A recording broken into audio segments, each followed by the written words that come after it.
বিষয়টা। কাজে আমি বললাম যে তাহলে আমরা বসে আছি, কারণ তাকে একদম জাপানি ভাষা শিক্ষক আর চলে যাক সেখানে, তারা বলতেছি নিয়ে যাবে, তো সেটা আমি আলাপ করে আসবো কিভাবে করবো।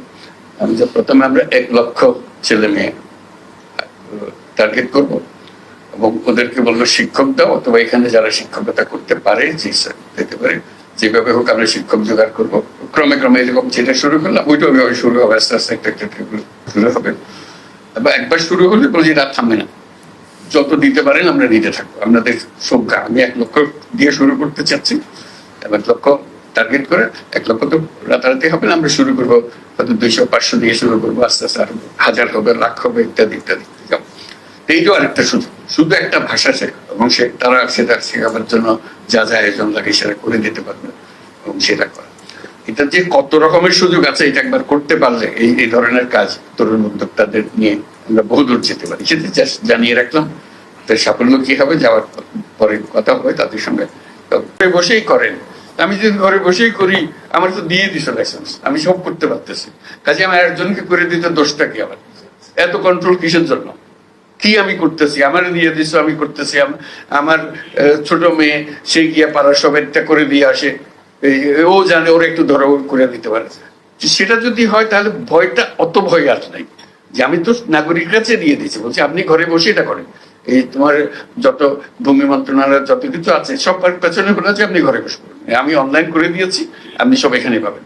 আমরা শুধু এটাকে সিস্টেমেটিক করছি, অনেকে ভয় করতেছে না, বা এখনো সে ভয় থেকে সে বেরিয়ে আসতে পারতেছে না। বের করে আনার জন্য এটা কয়েকদিন পরে দেখবে যে এটাও রিলেভেন্ট হয়ে গেছে। সে বলছে ওকে নিয়ে লাভ কি, বসে থাকতে হয়। আর বিশ্বাসযোগ্য নয় এত রকমের যেগুলোতে হয়। এখন আমরা বলছি যে সব হাসপাতালগুলোকে এম্পাওয়ার করে দাও এবং বাধ্যতামূলক করো, সন্তান জন্ম হলে তোমাকে এনআইডি সবকিছু রেডি করে দিতে হবে, জন্ম সনদ তাকে ওখানে দিয়ে দিতে হবে, সার্টিফিকেট দিতে হবে, অমুক তারিখে এই হাসপাতালে এটা হয়েছে। দায়ী যারা আছে তাদেরকে বলতে হবে যে তোমাকে এই কাজটা করে দিতে হবে, এটা তোমার বাধ্যতামূলক। তা না হলে 60 বছর বয়সে বলে জিজ্ঞেস করে আমরা জন্ম তারিখ, বলে আমার তো জন্ম তারিখ কিছু জানি না, তো দাও একটা বসে দাও, কত বয়স কত 60-70 কিছু একটা হবে। মানুষ নিজের নাম জানে না, এদের নিয়ে আমাদের কাজ করতে, নিজের নাম জানে না। আমাদের অভিজ্ঞতা, আমাদের কাজের মধ্যে অভিজ্ঞতা হলো যে আপনার নাম বলেন